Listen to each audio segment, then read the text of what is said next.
Hello, friends, and welcome to Behind the Story with A.R. Simpson. I'm so glad you're here. Whether you're driving to work, tending the yard, feeding chickens, folding laundry, or simply enjoying a quiet moment, thank you for inviting me into your day. Let's spend some time together. Some of you may have noticed a little difference in today's episode. We had a new song at the beginning. There's all kinds of little changes like this that you may expect with this podcast growing. When I first started, I've mentioned before that I really didn't want to focus on making everything perfect, and I just wanted to jump in and start. So one of those things was with the theme music.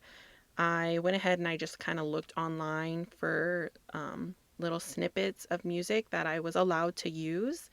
And that's how I found the one that we used, which I do absolutely love. I feel like that fits the tone. It fits what I'm really going for on this podcast. But I still wanted to be able to create something myself. So that's what I was slowly doing. And I was able to come up with the music we have now using different online apps. Is that the right word to use? I don't know. But so that's how we have the music we have now. I'm not saying this will be our music forever. Who knows? Life changes, things change. I'm really wanting to maybe record my husband playing the guitar sometime that we could try, either for the theme song or for background music. Who knows? Like I said, there's little changes you can expect to appear throughout the podcast. But if this is your first time listening, welcome. Here on Behind the Story, we begin every episode by reading a chapter from one of my books. Then together we go behind the story to discover the inspiration, the life lessons, and the faith woven into it. Along the way, we'll also talk about writing, life on our little homestead, and hear stories of God's faithfulness from listeners just like you. Today, we are continuing with our story and moving on to chapter 5. Before we begin today's chapter, I want to leave you with one thought. Most of us don't wake up one morning planning to make a life-changing mistake. More often, it begins with something that seems harmless, a shortcut, an exception, or the thought, just this once. The choices that shape our lives are rarely the biggest ones. They're usually the small ones we make every single day. As we read today's chapter, I want you to ask yourself this question. What small choices am I making today, and where might they lead tomorrow? Every great story begins with a single page. Let's turn today's page together.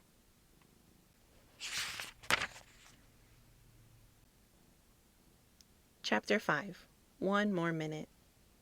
The final full morning at Pine Ridge arrived bright and cool. Sunlight slipped through the tent walls in soft golden patches, and the air outside smelled like pine needles, campfire smoke, and breakfast. Somewhere near the lake, a duck quacked loudly, as if announcing the beginning of the day. Lily groaned from inside her sleeping bag. "Tell the duck to stop yelling." Emma rolled onto her side. "I don't speak duck." "You speak everything bossy." "That's not a language." "It should be." Emma threw a rolled-up sweatshirt at her. Lily laughed and disappeared beneath her sleeping bag. For a moment, everything felt normal, safe, easy. The kind of morning that should have passed without becoming important. Emma did not know, then, that she would remember it for the rest of her life. Breakfast was oatmeal with brown sugar, apples, and cinnamon, because Mom said they needed real fuel before a day outdoors. Lily stared into her bowl suspiciously. "Is bacon not real fuel?" "Bacon is occasional fuel," Mom said. "Bacon is emotional fuel." Dad pointed his spoon at Lily. "That is a powerful argument." "Do not encourage her," Mom said. Lily smiled and stirred her oatmeal. She should have been enjoying the morning. Part of her was.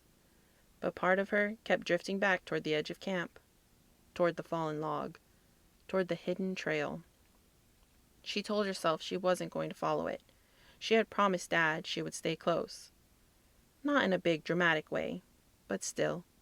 She had said the words, and Emma usually tried to keep her promises. Usually. After breakfast, Dad checked the fishing poles while Mom organized supplies for lunch. They planned to spend most of the afternoon near the lake. then hike one final trail before packing up the next morning. "Girls," Mom called, "can you gather some small sticks for tonight's fire?" Lily straightened immediately. "Firewood mission?" "Small sticks," Dad said, "not logs." Lily saluted. "Understood." Dad pointed toward the edge of the campsite. "Same rule as before. Stay where we can see you." Emma nodded. "We know." Dad looked at her a second longer than usual. Not suspicious exactly, but aware. Emma felt warmth rise in her cheeks. "We won't go past the log," she added. Dad smiled. "Good." That should have settled it. It almost did. The sisters gathered sticks near the campsite. At first, Lily made it into a game. "This one looks like a dragon claw." Emma barely glanced over. "It looks like a stick." "This one looks like a wizard's staff." "Stick." "This one looks like—" "Stick." Lily frowned. "You are ruining nature." Emma laughed. They filled one armload, carried it back to the fire ring, then returned for more. The grown-ups were busy. Mom was sorting food near the picnic table. Dad had taken the fishing gear toward the truck to untangle one of the lines. Neither parent was far away. Neither parent was ignoring them. But neither parent was watching closely. That mattered. Emma wished it didn't. Lily crouched near the fallen log, brushing pine needles aside. "Emma!" "What?" "Come look." Emma walked over slowly. In the soft dirt beside the log were tracks. Small hoof prints. Several of them. Fresh enough that the edges still looked sharp. Deer. The tracks crossed directly in front of the fallen log and disappeared onto the hidden trail. Lily looked up, eyes wide. "They went that way." Emma stared at the tracks. The trail looked even clearer today. The brush was bent just enough to show a path. Ferns leaned away from it. Pine needles looked disturbed. Something traveled there often. Something knew where it was going. Lily whispered, "We could just follow the tracks a little." Emma immediately shook her head. "No." "But they're fresh." "No." "What if the deer are still there? Then they can enjoy privacy." Lily huffed. "You don't even want to see a deer." "I want to not get in trouble." "We wouldn't get in trouble if we don't go far." Emma looked toward camp. Mom had her back turned. Dad was still near the truck. The fire ring, tent, and picnic table were all right there. Close, visible, safe. Lily saw Emma hesitate. That was all she needed. "Just to that tree," Lily said, pointing to a pine only a short distance down the trail. "No." "That's barely past the log." "It is literally past the log." "But we can still see camp from there." Emma glanced at the tree. Lily was probably right. From that distance, they could still be able to see the campsite. Probably. Emma heard Dad's voice in her head. Most bad decisions start small. One extra minute. One extra turn. One quick look. She tightened her grip on the sticks in her hand. "We're not supposed to." Lily's face fell. It wasn't dramatic this time. Not fake disappointment. Real disappointment. "You always say no." Emma blinked. "I do not." "You do when it's something fun." "That's because your fun ideas usually involve rules being broken." "Not broken. Bent. That is worse." Lily sat on the fallen log and crossed her arms. Emma sighed. She hated when Lily did that. Not because it worked. Because sometimes it did. A breeze moved through the trees. The trail waited. Emma looked at it again. It did not look dangerous. That was the thing. If the trail had looked dark or frightening, saying no would have been easy. But it looked peaceful, green, quiet. Sunlight landed on the path in bright patches. Birds moved overhead. The deer tracks seemed to promise something beautiful just beyond view. Emma imagined following the trail for 2 minutes, maybe 3, seeing a deer, running back, telling Mom and Dad. Maybe Dad would be proud that she noticed the tracks. Maybe Mom would want to see the wildflowers or whatever was down there. Maybe it would be fine. Most wrong choices did not feel wrong at first. They felt like exceptions. Just this once, just a little, just one more minute. Emma swallowed. Only to that tree, she said. Lily's face lit up. Really? One tree. Yes! And then we come straight back. Straight back. I mean it, Lily. I know. No complaining. No complaining. No asking to go farther. I would never. Emma gave her a look. Lily smiled. I would almost never. Emma should have changed her mind right then. Instead, she set down her armload of sticks beside the log and stepped over it. Lily followed immediately.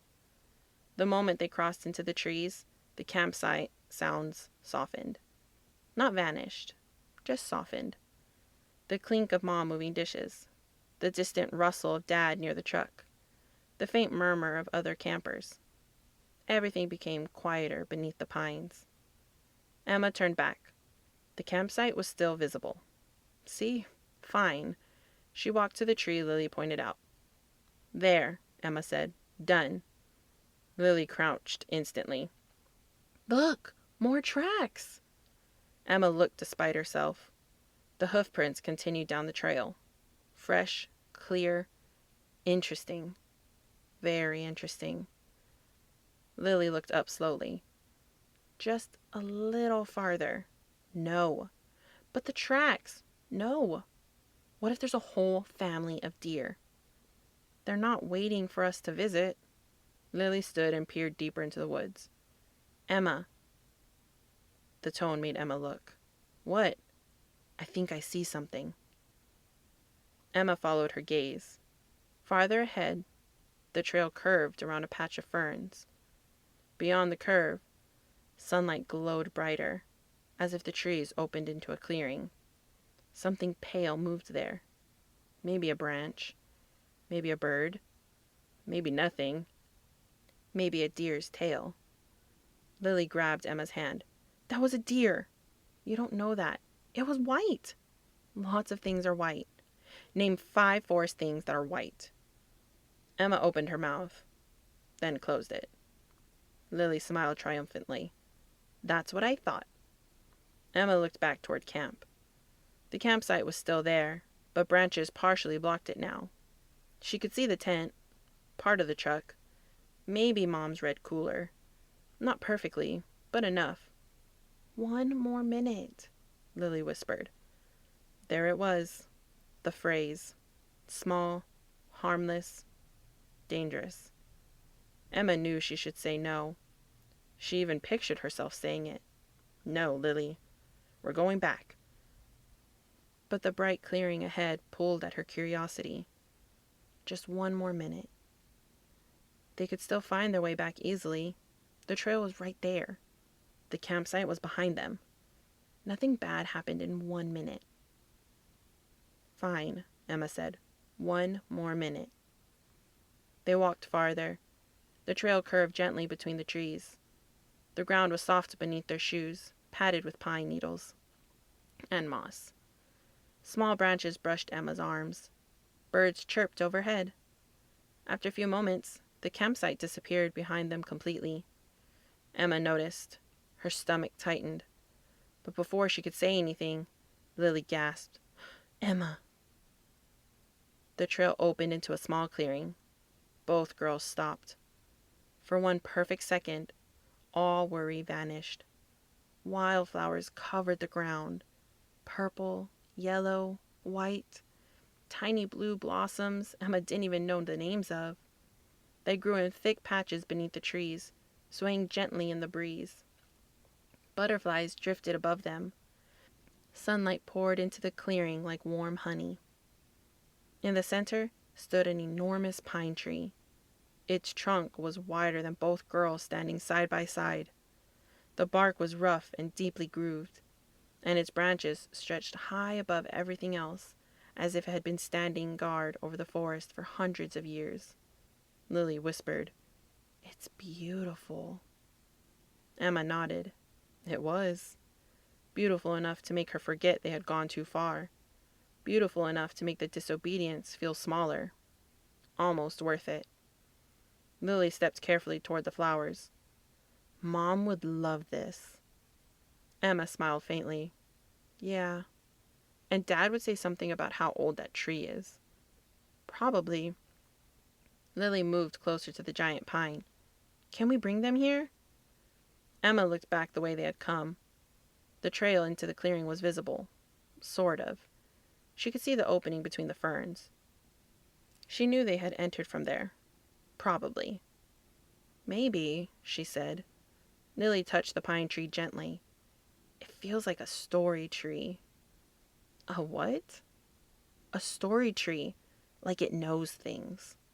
Emma smiled. "That's weird." "It's true."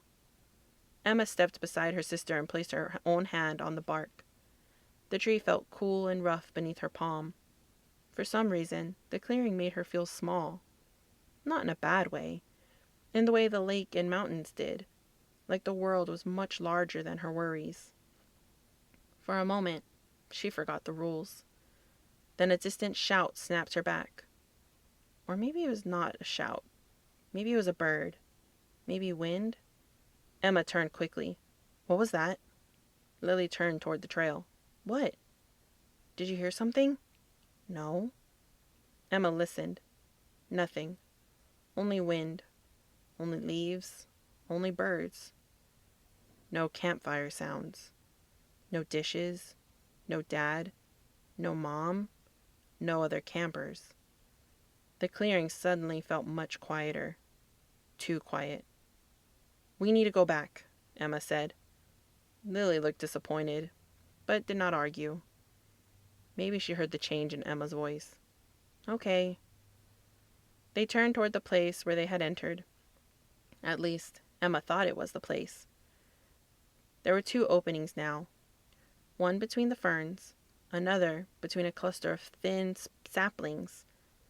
Had the second one been there before? Emma frowned. They had come through the ferns. She was almost sure. Almost. She chose the fern path. The sisters stepped back beneath the trees. At first, Emma felt confident. Then the path narrowed. Then it split. Not dramatically, just enough. One faint trail curved left around a mossy stump. The other angled right beneath the low branches. Emma stopped. Lily nearly bumped into her. "What?" Emma stared. Had they passed the stump? She didn't remember. She tried to picture the walk in. Pine needles, tracks, ferns, a curve, a pale flash, the clearing. But the details blurred together. "Emma? I'm thinking." Lily looked around. "Which way?" Emma hated how simple the question sounded. She chose right. Mostly because it felt right. The trail continued for several yards, then faded into pine needles. Emma stopped again. No. This wasn't right. The trail should have been clearer. She turned around. "We went the wrong way." Lily's eyes widened slightly. "That's okay. We just go back." "Yes." Emma tried to keep her voice steady. They returned to the split. This time, Emma chose left. They walked faster. Too fast. Branches scratched Emma's arms. Lily stumbled once, and Emma grabbed her hand. "Careful." "I am." "No, you're rushing." "You're rushing." Emma didn't answer, because Lily was right. After several minutes, the trees opened slightly. Emma expected to see the fallen log, the campsite, Mom, Dad, the fire ring. Instead, they found a cluster of rocks they had never seen before. Emma stopped. Her heart thudded once. Hard. Lily looked at the rocks, then at Emma. We didn't pass those. Emma swallowed. No. The forest seemed to grow quieter around them. Lily's voice dropped. Did we go the wrong way again? Emma looked behind them, then ahead, then left, then right. Every direction held trees. All similar, all unfamiliar. A cold feeling slid into Emma's stomach. Not panic, not yet, but the beginning of it. We just need to get back to the clearing, Emma said. Okay. They turned around, but after 5 minutes, the clearing did not appear. After 10, it still did not appear. The trail had vanished completely. Emma stopped walking. This time, Lily did bump into her. Ow! Emma didn't move. She listened. No voices, no lake, no campsite, only forest. Lily stepped beside her. Emma? Emma could hear the fear rising in her sister's voice. She turned slowly. Pines stood in every direction. Tall, silent, endless. The truth pressed against her chest, but she refused to let it in. Not yet. They weren't lost. Not really. They were just turned around. They had only been gone a little while. Mom and Dad were right there. Somewhere. They just had to think. That was all. Think, observe, plan.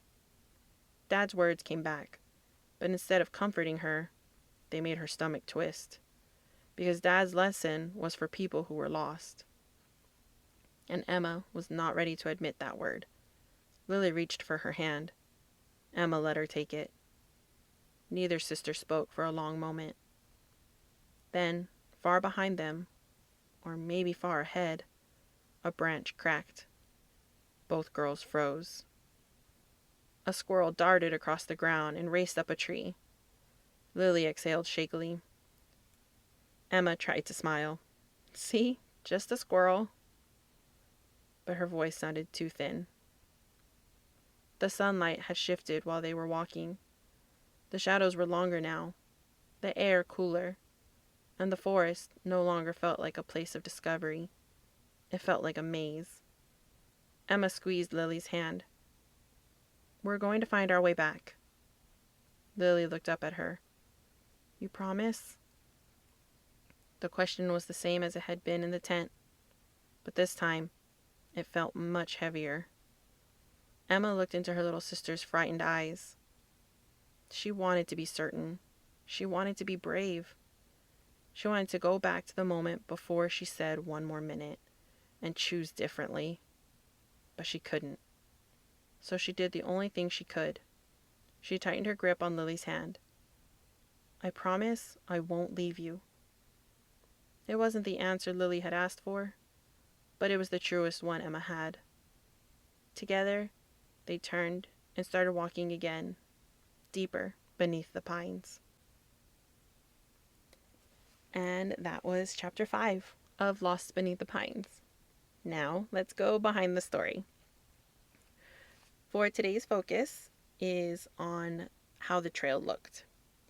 One thing I really wanted to do in chapter 5 was make the trail beautiful.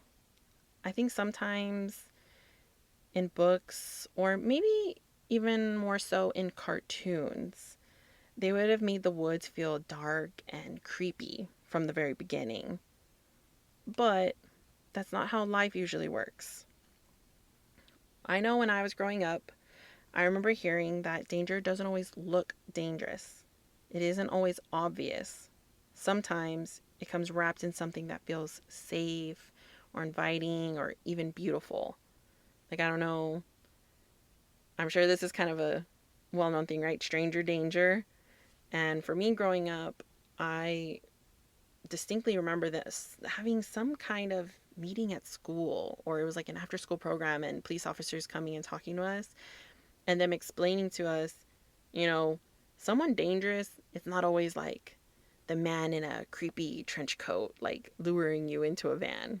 That's not always the case. It could even be like this nice, sweet, mom looking lady that's like, oh, let me help you. It's not always scary. Sometimes it is nice, and that's what lures you in.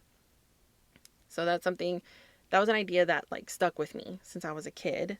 So when I wrote this trail, I intentionally filled it with butterflies, sunshine, wildflowers, and peaceful sounds. I wanted the readers to feel exactly what Emma was feeling, that this couldn't possibly be bad because everything around her looked so wonderful. And honestly, isn't that true in our own lives too? The choices that lead us away from where God wants us to be rarely announces themselves as bad choices. They often begin as something small, something attractive, something that seems harmless. And that's why one of my favorite lines in this book is, most wrong choices did not feel wrong at first. They felt like exceptions. Emma wasn't trying to be rebellious. She wasn't trying to disobey or look for trouble. She simply believed that one little exception wouldn't matter. And I think every one of us has been there. I think I've discussed this multiple times now on this podcast. That maybe we tell ourselves that it's just this once, or maybe, everyone else is doing it, or this really isn't that big of a deal. But small choices have a way of becoming bigger ones. That's why Proverbs 4 tells us to give careful thought to the paths for your feet, and do not turn to the right or the left. God doesn't tell us that because he wants to like keep us from beautiful things. He tells us that because he sees farther down the trail than we do. Emma could only see the butterflies. God could see the cliff beyond them. So that's why I made the trail beautiful. And I think that's also a way that I was able to make Emma a little relatable. Because, yes, I'm sure many of you are listening and you're just wanting to shake her, like, what did you just talk to your dad about for like 3 or 4 days? But I think most people are also forced to think back to their childhood or maybe even adulthood. And if you're being really honest with yourself, you probably have made many similar decisions in your life. So, as frustrating as it can be to just let Emma choose the wrong choice, we're forced to understand and relate to her because that's a little bit of all of us. So, that was some of the insight into this chapter, chapter 5. And now, let's go behind the keyboard. Today, I thought it would be a little fun if we got to dive into some of the small decisions I made in the story and why. One of the decisions I want to choose today is the names, Emma and Lily. So as a kid, I watched the show Friends a lot with my mom. That love continued into adulthood. I've watched it numerous times. I don't even know how many. And I could probably quote some of the episodes like word for word if I tried. But I remember to this day the episode where Rachel gives birth to her daughter and ends up naming her Emma. I fell in love with that name, and I always said I would name my future daughter that. I even remember I named one of my favorite stuffed teddy bears Emma. Spoiler alert, my husband and I did not end up naming our daughter Emma. However, her nickname is very similar to Emma. But one more reason the name Emma became so special to me is for several years, or for a few years, I worked at an elementary school in the special education department. I had the privilege of working with children who had a wide range of needs, and one little girl in particular shared the name Emma. She quickly became one of the highlights of my day. I spent a lot of time helping care for her, celebrating her, comforting her when she was upset, and just cheering her on through like little victories that most people might never notice. She had the sweetest little smile, and even on the difficult days, she reminded me why I loved working with children. I don't think she'll ever know like the impact she had on me. But when I sat down to write this book, I knew I wanted the name Emma to be part of the story. Every time I write her name, it brings me back to memories of that wonderful little girl and the joy that she brought into my life.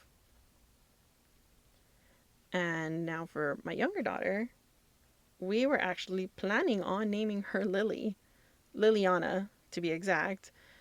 But I even have old Facebook posts that will pop up like on your memories, where I have posts that say something like, "Oh, our little Lily is kicking so much today." And I think that's funny seeing that now. I mean, that was the name we were stuck with for months, for quite a while. But I was just a few weeks away from my due date, and I just woke up one day and felt like, no, that's not her name. This does not feel like her name. So the search continued, and my husband and I kept doing digging, finding a name. And eventually, yes, there was another name that we fell in love with, and I do love our daughter's name. But Lily still has always held a special place in my heart. And my mom and dad actually have a dog named Lily now. But that's how my characters came to have their names. And I think that's one of the things I love most about writing is that sometimes little pieces of our own lives quietly find their way into our stories.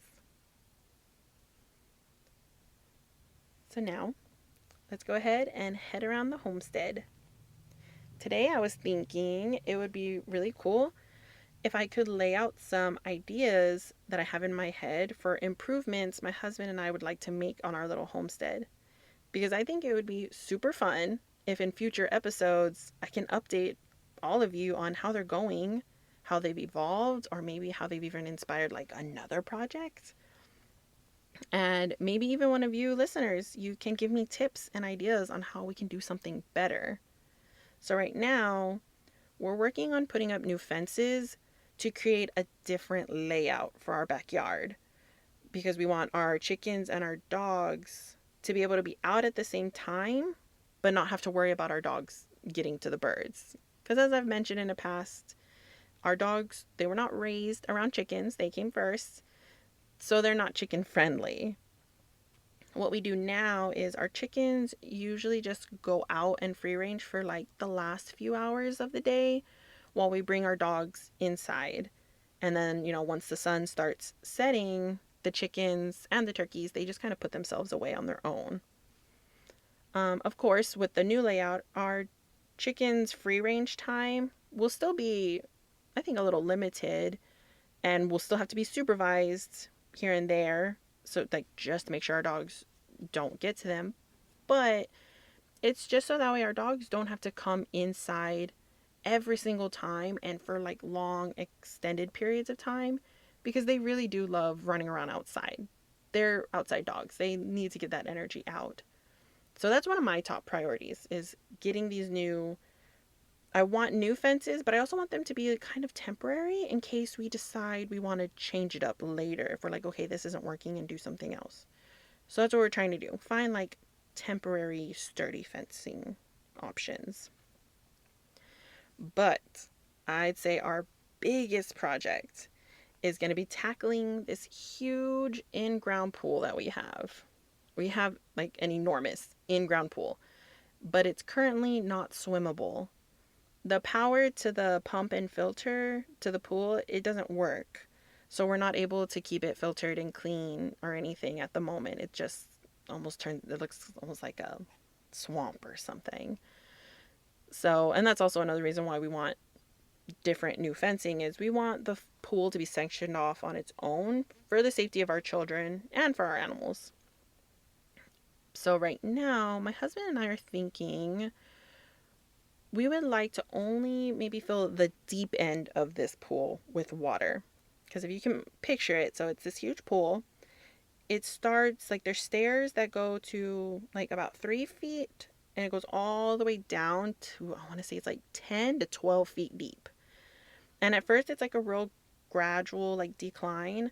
But then, about halfway, I would say, yeah, like halfway down the pool, there's like this steep decline, and it's just like a bowl.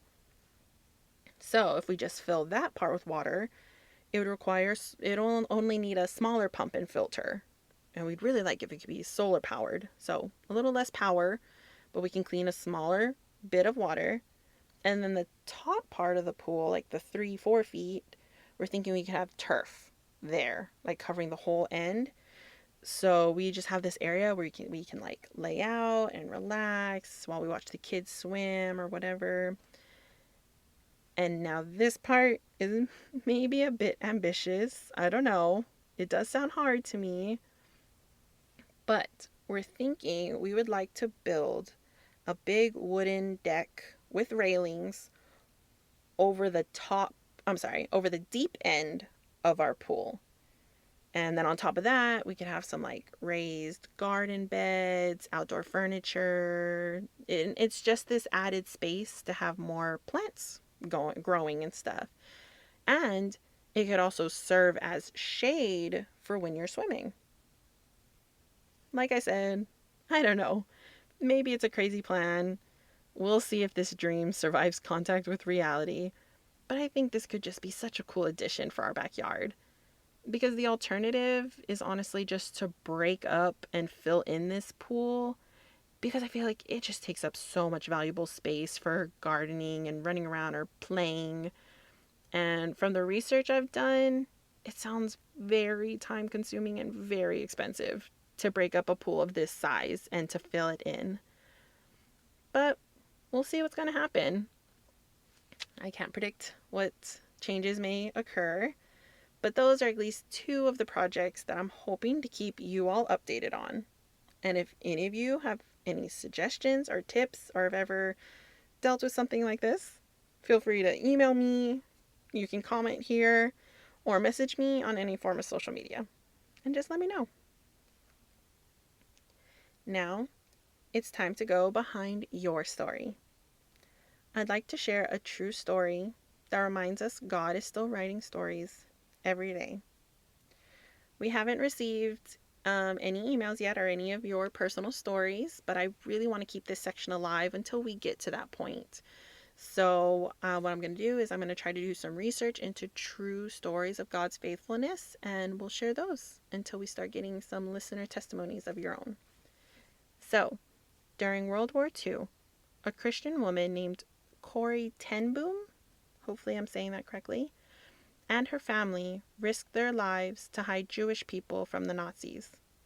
Eventually, they were discovered, arrested, and sent to concentration camps.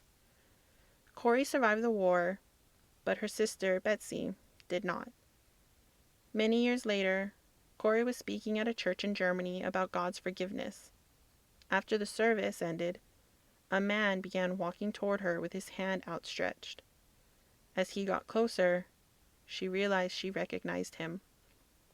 He had once been one of the guards at the very concentration camp where she and her sister had suffered. Imagine what must have been going through her head in that moment.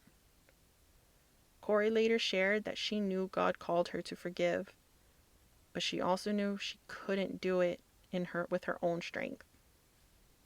So she quietly prayed and asked God to help her. Then she made one small decision. She reached out and took his hand. Later, Carrie wrote that when she chose to obey God, He gave her the strength and love she didn't have on her own. What seemed impossible became possible because she trusted Him with that one small step. I love this story because it reminds me that our lives aren't always changed by one huge decision. More often, they're shaped by the small choices we make every day. Sometimes those choices lead us farther away from God. And sometimes one small step of obedience becomes the beginning of healing, restoration, and freedom. Emma's story reminds us that one small decision can lead us down the wrong path. Corey's story reminds us that one small decision can also begin leading us back.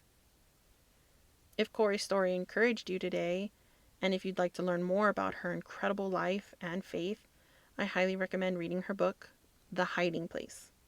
It's one of those books that stays with you long after you finished the last page. Now, I would love to hear your story. Has there ever been one small decision in your life that changed everything? Maybe it was saying yes to Christ. Maybe it was choosing forgiveness. Maybe it was trusting God when it didn't make sense. Whatever your story is, I'd love to hear it. You can email me using the address in the episode's description and just put "behind my story" in the subject line. And who knows, your story might encourage someone else in a future episode. I want to thank you all so much for listening to this episode. This one I think had a lot of little pieces that I was really excited to share with you guys. And I hope you all were excited to hear about them too and to see what happens later. And I hope you'll stay with me to follow along and see how things evolve. But before we go, I want to leave you with one final thought. If one small decision can lead us away from where God wants us to be, then one small decision can also begin bringing us back. Maybe today your next step is offering forgiveness, opening your Bible, saying a prayer you've been putting off, or simply choosing to trust God one more time. Don't underestimate what God can do through one small act of obedience. Sometimes the biggest changes in our lives begin with one faithful step. Join me every Wednesday as we turn another page together. And remember, every chapter has meaning, every story matters, and God is still writing your story. God bless, and I'll see you next time on Behind the Story with A.R. Simpson.